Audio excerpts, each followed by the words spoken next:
Hi, I'm the Reverend Lynn Cox. My pronouns are they, them. I'm the interim minister at the Unitarian Society in East Brunswick. And today I want to talk to you about Unitarian Universalism as an organization, as a faith, as a movement. I want to talk to you about kind of the structure and the universe of Unitarian Universalism. In other videos, I'll talk about Unitarian Universalist history, and I'll talk about theologies that are prevalent among us. But in this video, I want to give you a sense of what is Unitarian Universalism in the larger sense. What's the bigger picture of which we are a part in our congregation?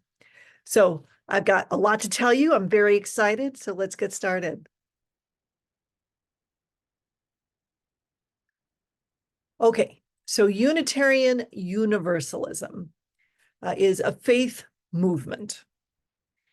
Today, I want to talk to you about the kinds of commitments that Unitarian Universalists make. And it's important that we're distinguishing between the commitments that we make, the ways we behave, the promises we make to each other, and a creed, because Unitarian Universalism is a non-creedal faith. So we'll talk about some of the commitments. We will talk about the UUA, the Unitarian Universalist Association, which is the association of congregations mainly in the United States, and a big part of the UU movement. We'll talk about groups and sub-communities of UUs. So nationally, what are some of the caucus groups, some of the identity groups, some of the other ways that UUs find each other in addition to their congregations, some ways that they connect. We'll talk about UU theological schools and theological school in general for UUs. We'll talk about worldwide Unitarian Universalism. What is Unitarian Universalism even beyond the United States? And we'll talk about some social justice groups that are larger in scale than your local congregation. So lots to do. All right, so first I want to talk about the kinds of commitments that Unitarian Universalists make. This is different from creed. Unitarian Universalism is a covenantal faith. Covenantal means we make promises to each other, to ourselves, and to the ground of our being as we understand that to be. That the ways that we stick together is not because we believe the same things about speculative topics like the deity or the afterlife. What holds us together are the promises that we make and the ways that we say that we're going to behave. Okay, so the kinds of commitments that we make under that covenant, some of those are described in the bylaws of the Unitarian Universalist Association, and some might be described in some adjacent kinds of documents. Currently, the UUA bylaws describe 7 principles and 6 sources of our UU tradition. And I say currently because we are a movement that is ever growing and ever changing, guided by the democratic process, and things might change, and I will get to that in a moment. But for right now, 7 principles. If you happen to be at TUS sometime and you open up to the front of one of the hymnals, you will find these there. You'll find them on the UUA website. Here we go. UUs affirm and covenant to affirm and promote the inherent worth and dignity of every person, justice, equity, and compassion in human relations, acceptance of one another, and an encouragement to spiritual growth in our congregations, a free and responsible search for truth and meaning, the right of conscience, and the use of the democratic process in our congregations and in society at large, the goal of world community with peace, liberty, and justice for all, and respect for the interdependent web of all existence of which we are a part. So there's a lot more that could be said and has been said about the deeper meaning of these principles, about what their implications are for how we live our lives. But I just wanted you to have the basics of this is what the 7 principles mean. And by putting them in our bylaws, what we're saying is that the congregations, because the congregations are the member entities in the Unitarian Universalist Association, the congregations agree to organize themselves in such a way as to support these commitments. Okay, so there's also an 8th principle, which is not currently in the UUA bylaws. The 8th principle is a kind of a grassroots effort that there were people who noticed that with the 7 principles, anti-racism and anti-oppression ought to be obvious out of those 7 principles, and we weren't really living up to our full potential as an anti-racist, anti-oppressive organization. And so there was a move to try to make that a little bit more explicit, a little bit more central.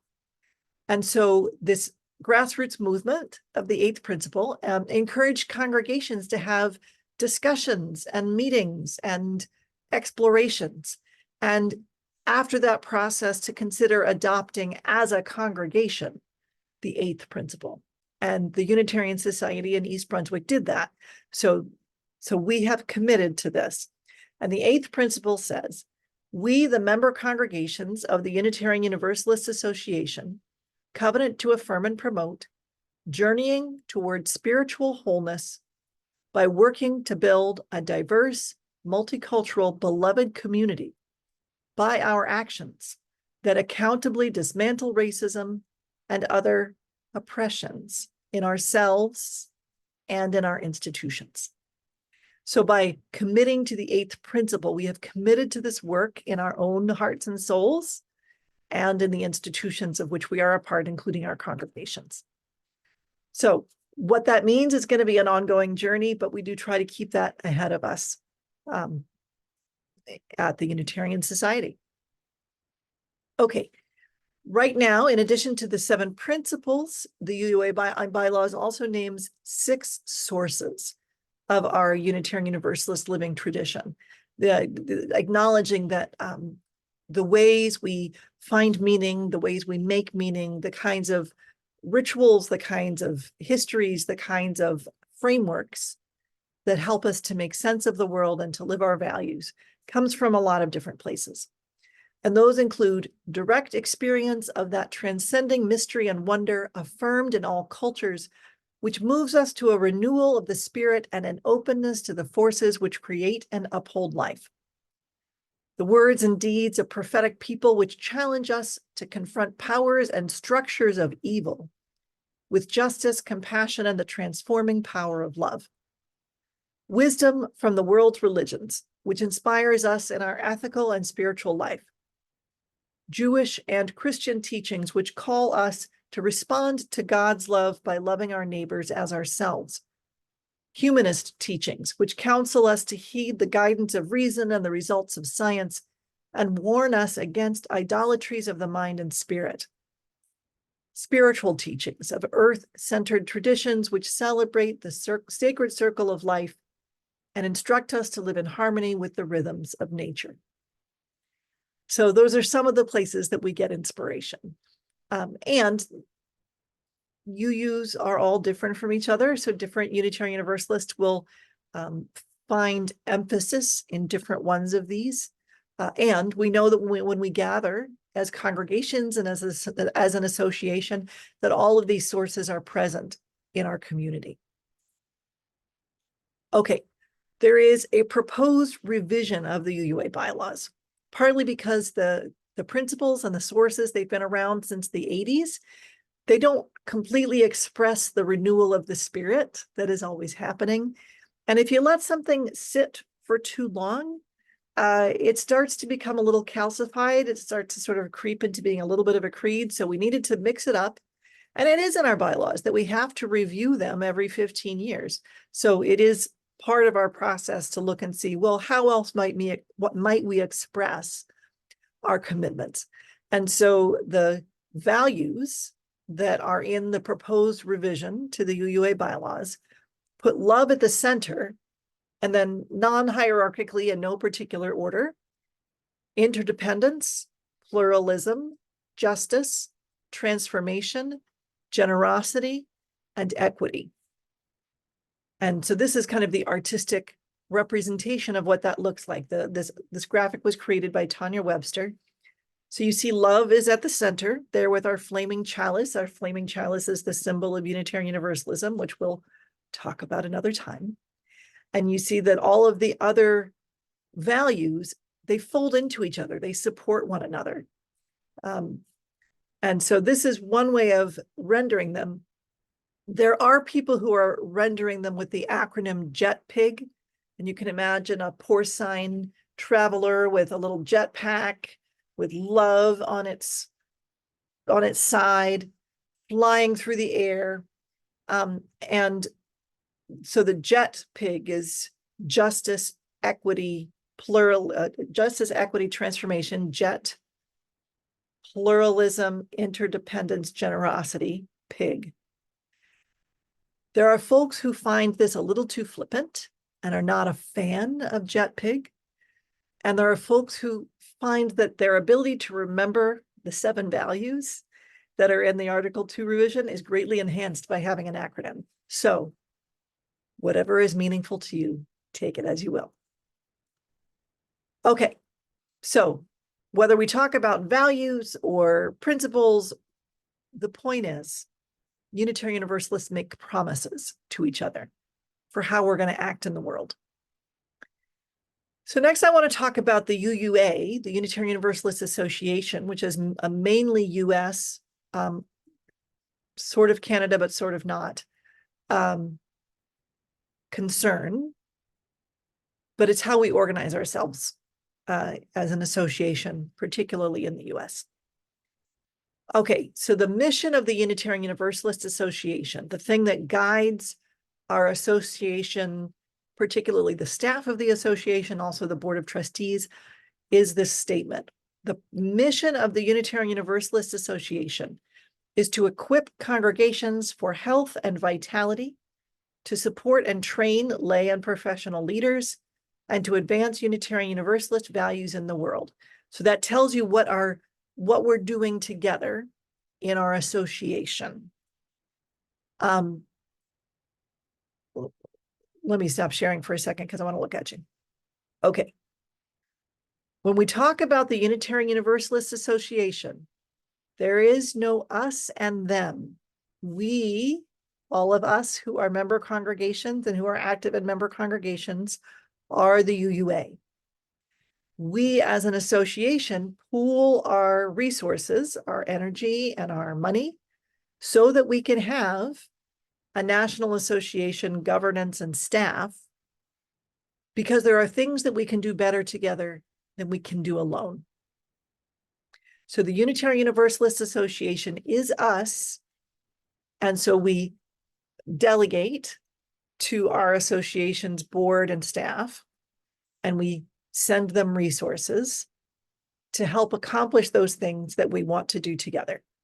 So what are those togetherness things that we want to do with the UUA? I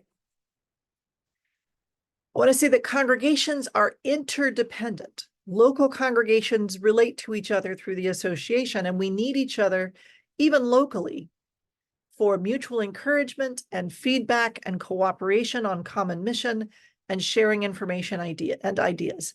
So we absolutely get together in Zoom meetings and phone calls and at conferences to say to our friends at the UU Society, congregation in Somerset Hills, or the UUs of Princeton, or the UUs in Montclair, hey, how are you handling, the summer solstice this year? Or, hey, have you noticed that our students in religious education are really interested in this new book? Right? That kind of thing. We need each other to cooperate. And sometimes for larger projects, hey, why don't all of the congregations in this part of New Jersey get together for a stream cleanup? Those kinds of things. So we need each other. And also, it's important to note that the local congregation or covenanted community manages its own building, if it has one, its own budget and fundraising, its own staff, if it has staff, its own ministerial call. So we do a lot together as an association, but the UUA staff or board of trustees is not going to tell the local congregation who they can call or hire as their minister, or what religious education curriculum you have to use, or what to do with your building, any of those things. Congregations are self-governing, but that also means that congregations need to be self-sustaining. It is up to the members of that congregation and the friends of that congregation to keep it going and to choose the direction of the congregation. It's a lot of freedom and a lot of responsibility. But as an association, what we do together is that we pool our resources so that we can have professional training and credentialing and also training for lay leaders. We pool our resources for some of our religious education resources. There's also people that invent stuff all the time from outside of the UUA staff and board. We organize for advocacy and public witness. Some of our most effective tools for advocacy and public witness come from our national staff. And we also have resources and expertise for congregational thriving, help with things like, well, how do we run a fundraising campaign? Or what do we need to know about putting together a personnel manual for our staff? Or what policies would be helpful to have to use this new technology that we're coming across? So those kinds of resources.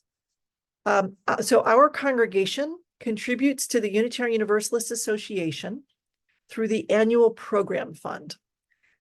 The UUA communicates to congregations what is considered a fair share, what would be considered a good amount to contribute to the annual program fund, and that's based on a percentage of the congregation's budget.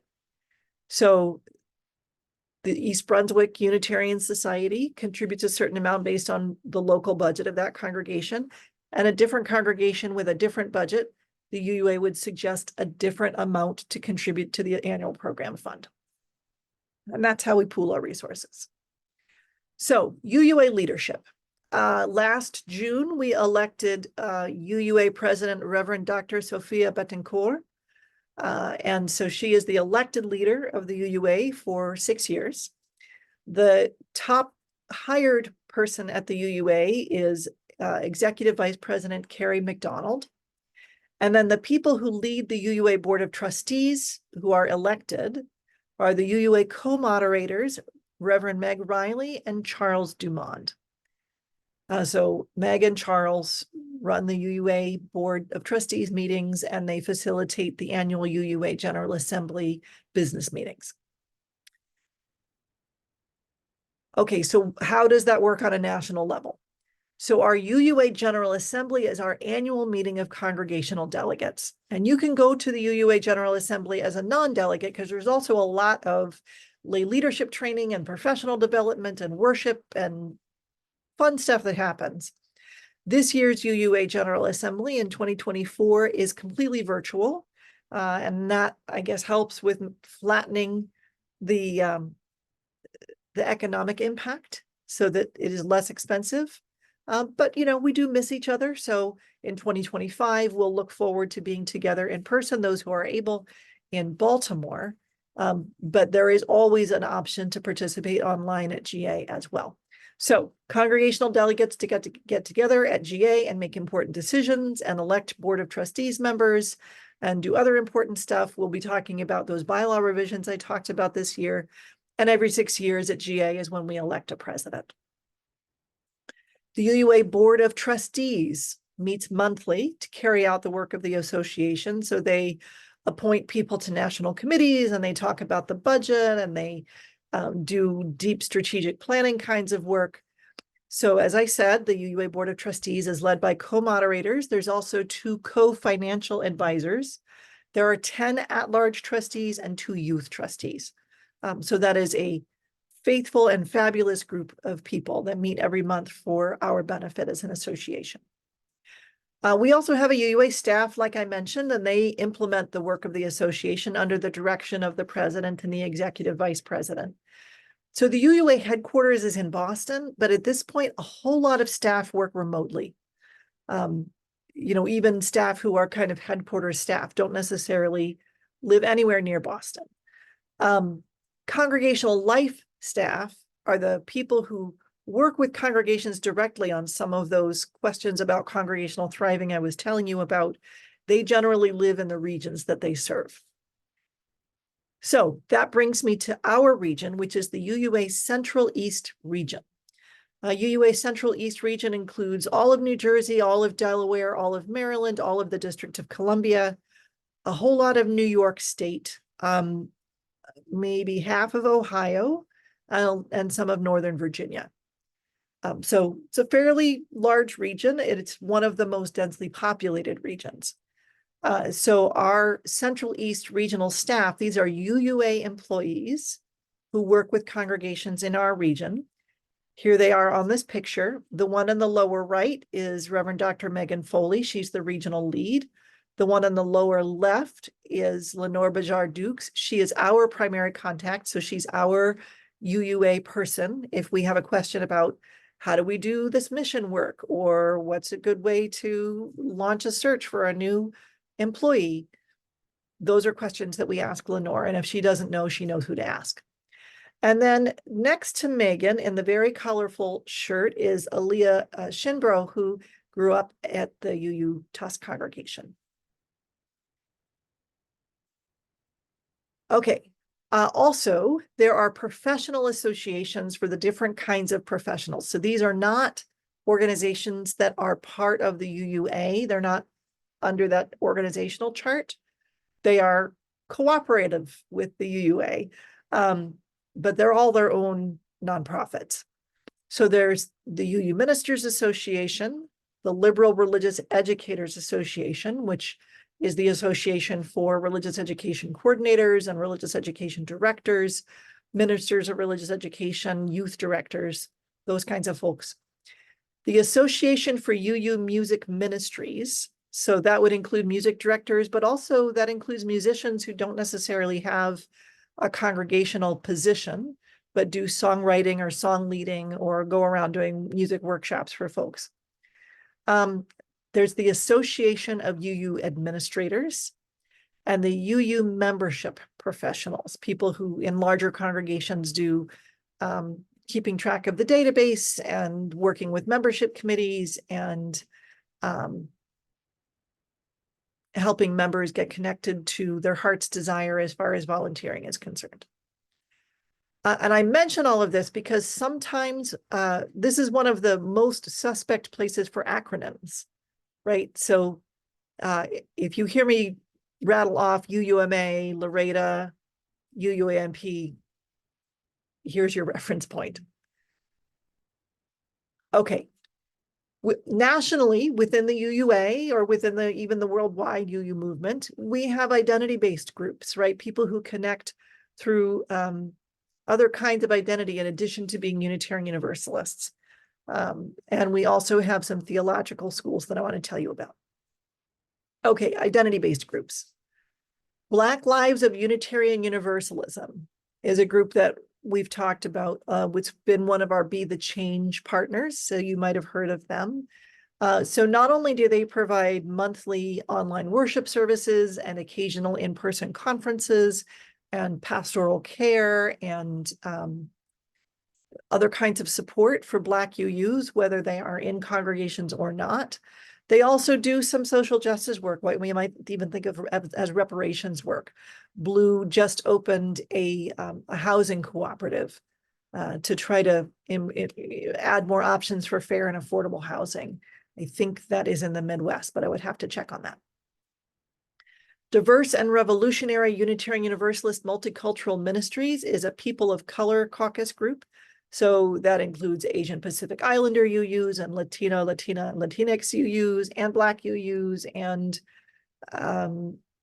Indigenous UUs.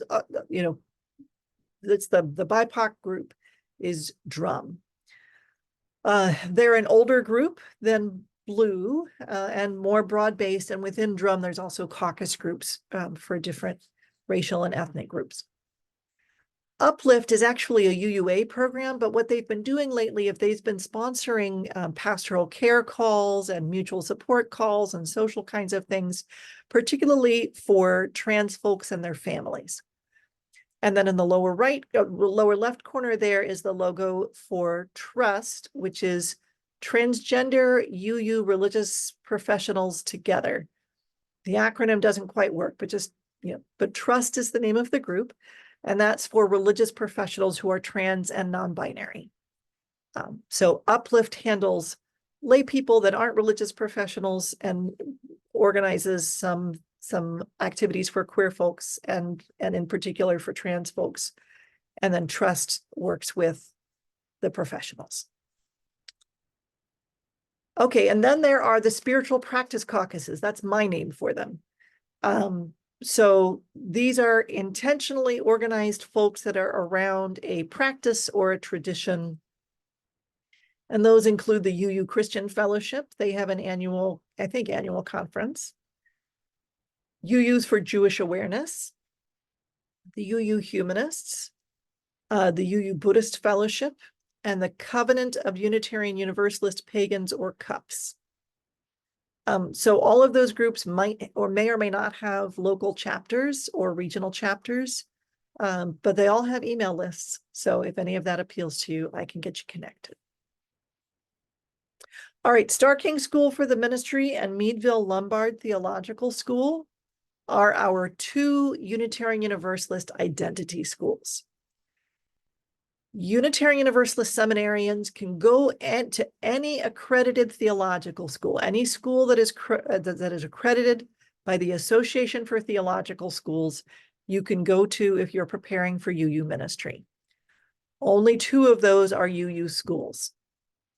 So Meadville Lombard is based in Chicago. Star King School for the Ministry is based in Oakland, California.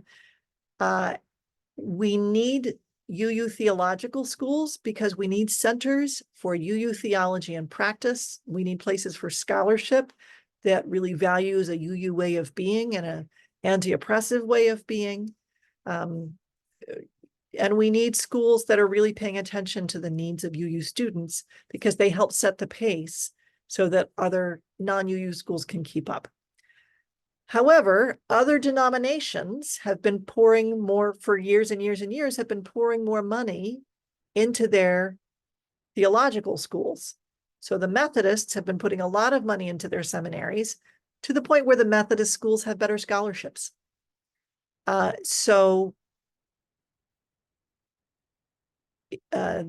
It's important for us to support our theological schools so that a UU student doesn't have to go outside of their tradition for financial reasons.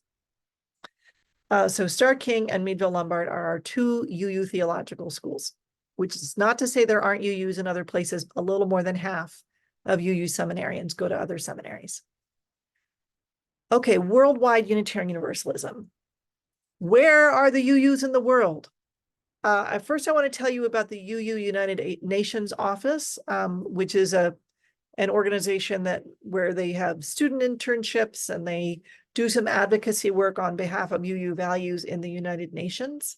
And I want to tell you about the Leadership and Design Team, which is a group that is looking at how do Unitarians and Universalists and Unitarian Universalists all over the world cooperate? What's the umbrella structure that we want out of that cooperation? There used to be two different international cooperative organizations that have both voluntarily sunsetted to provide their resources and space for the Leadership and Design Team to come up with something new, something that's a little bit more decolonized, something that's a little bit more imaginative and equitable. So that work is ongoing and has been ongoing for about 2 years. Other than that, UUs in different countries. As we'll discuss when we talk about history, there are still a lot of Unitarian congregations in the place that used to be called Transylvania. Most of that is in Romania, some of that is in Hungary. So Romania and Hungary still have a lot of Unitarians. Czech Republic, still a fairly strong presence of Unitarians. And we'll talk about the Czech Republic on Flower Communion Sunday on June 9th, because that's where the flower ceremony came from. The Philippines started out as a Universalist hotbed. I mean, that's the UU congregations in the Philippines were Universalist before they were UU.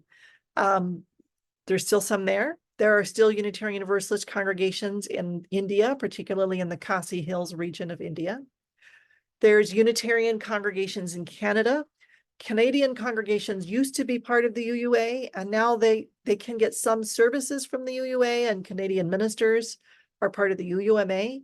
But now the Canadians have their own thing, which is the Canadian Unitarian Council. Great Britain, it was one of the sources, I guess, of American Unitarianism. These days, there are about 33 congregations in Great Britain right now, I think. And they have a hard time finding ministers. So they're learning how to be lay-led in Great Britain. And then there are 24 other countries that I know of that have Unitarians or Universalists or Unitarian Universalists that in a kind of an organized way. So it is a worldwide faith with a worldwide history. And I can give you lots more papers on that, but that's just the upshot. Okay, social justice, broadly and briefly. Side with Love is a banner of the Unitarian Universalist Association. So our Unitarian Universalist Association, a lot of our social justice work gets done under the Side with Love branding. So it is within the UUA, but it is an important thing within the UUA. And because it's got its own name, I wanted you to hear about it. The other three things on this page are not part of the UUA. They are their own organizations. UU Faith Action New Jersey, you might have heard of because of our Be the Change program.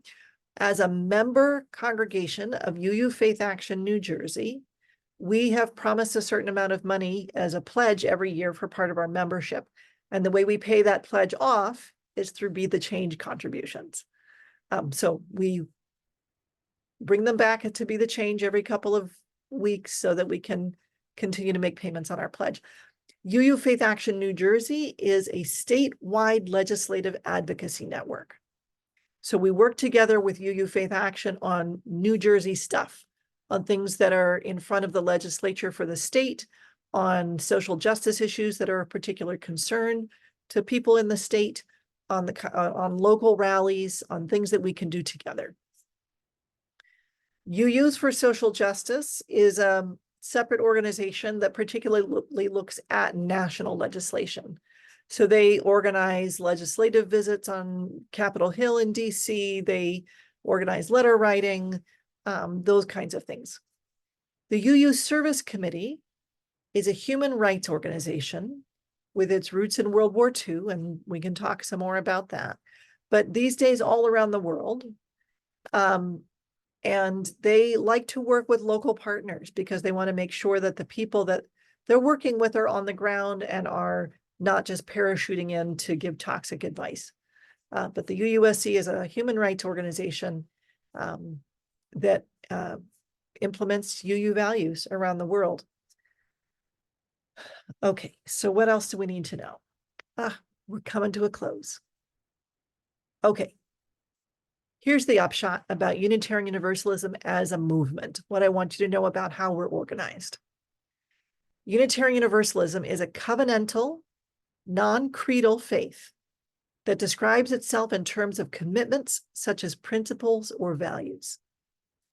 The UUA is an interdependent association of congregations, mainly in the USA, led by an elected president and an elected board and served by staff.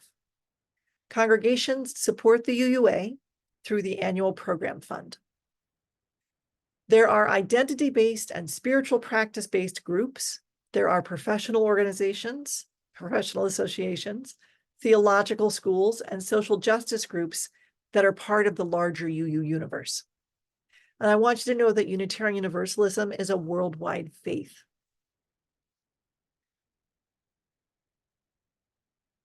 So that is the quick primer on what Unitarian Universalism is as a movement. Like I said in other videos, we'll talk about theology, we'll talk about history, we'll talk about some other things you might need to know as a prospective member of the congregation. And I hope you know that you can always ask questions. You can ask questions of me, and you can ask questions of the membership committee. And I look forward to your curiosity. So I'll see you soon.